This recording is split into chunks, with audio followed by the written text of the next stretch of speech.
Hey, okay, so I was reading the Utah literature, right? I really like these. Some of them are actually really cool, and some of them not, but this one I really appreciate. So, this one is Farm and Foods Matter, and Can Health Problems Be Tied to the Chemicals We Use to Grow Crops by Richard Markosian. Let's see if we can find this picture in here somewhere. They usually put... No, he's not in here. That's a shame. Anyway, I'm going to read this for you guys. Infertility rates have nearly doubled over the past 10 years. Yet, this statistic has received scant media attention.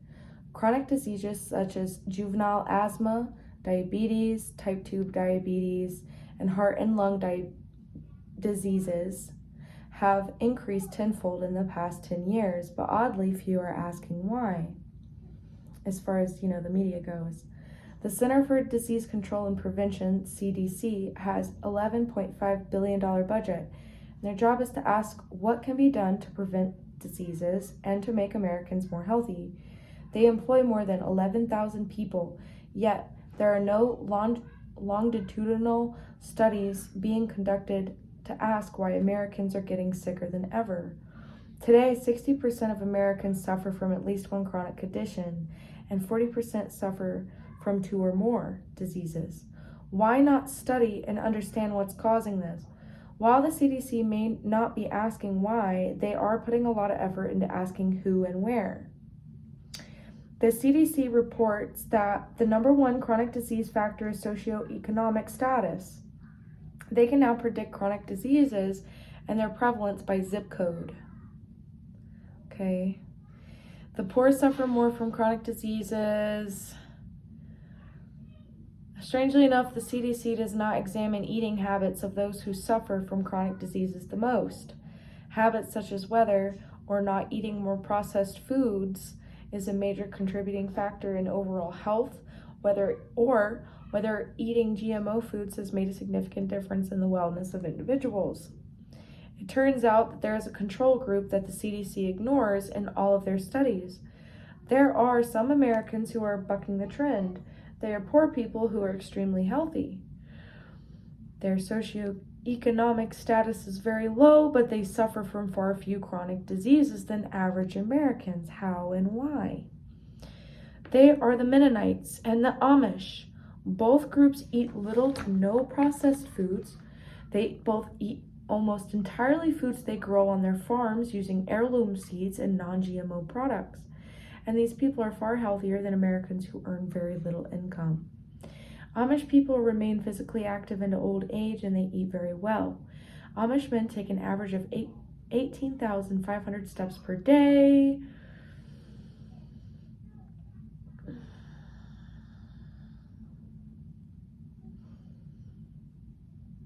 Let's see. While the CDC, it seems, isn't overly concerned about studying the impacts of Americans eating more ultra-processed foods than the NYU School of Global Health conducted an 18-year study examining Americans' diets and found those who gain the majority of their calories from ultra-high processed foods are far more likely to suffer from diabetes and obesity than those who consume most of their calories from whole foods or less processed foods. We recently broke a story about how our local Utah Division of Wildlife Resources was spraying. This is where it gets really interesting. I'm going to read this part again. We recently broke a study about how our local Utah Division of Wildlife Resources was spraying glyphosate. Look it up really quick. Over our wildlands on the benches of Mill Creek and Parley's Canyon. We posed the question, how and why is this considered to be okay? See, I love this. It's like, what are y'all doing out here? Give me an answer, right? That's what we need. Glyphosate's brand name is Roundup. Its parent company, Monsanto, now owned by Bayer, controls industrial agriculture. GMO wheat, corn, and soybeans are made to resist glyphosate so that we can dump the most effective chemical ever devised to eliminate plant life directly on these crops, and they won't die. But the chemical agent will most certainly get inside of the consumers, right? We already have glyphosate in our food supply. One study found glyphosate in more than 95% of oat-based food samples. That's a lot. That's most of the oats that we have available. The introduction of glyphosate-resistant crops in 1996 added to the exposure. The World Health Organization deems glyphosate is probably being carcinogenic, which means cancerous. It feeds cancer directly. While our American EPA says it's safe. Who do you trust? The EPA has had Monsanto executives running the organizations for years. Conclusion: spend more money with local farmers. Okay, we got the problem out of the way. Now that you're aware and everybody's aware, right? Let's look at the solution, right? That's the most important thing here. Conclusion: spend more money with local farmers. Support support their local farmers, local agriculture, especially those who are growing whole foods that are fresh and healthy, non-GMO, heirloom. We need to maintain our local food supply because we are in a food desert right now. And we hope that our DWR does their own research concerning glyphosate safety and concludes that the $111 billion that Monsanto has paid out in class action lawsuits is due to the chemical clearly being carcinogenic. And you can look into more about this with utahstories.com.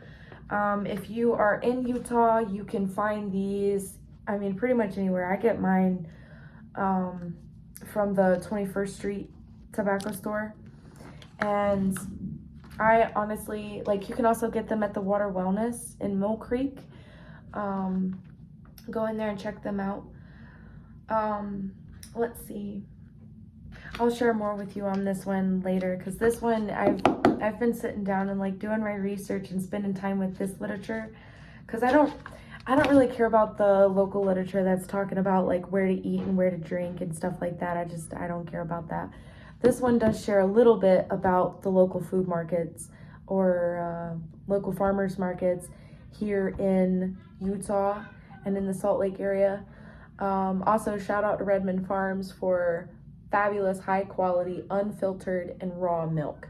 No, this is not a paid boost or anything like that. I'm just here to share. Love you guys.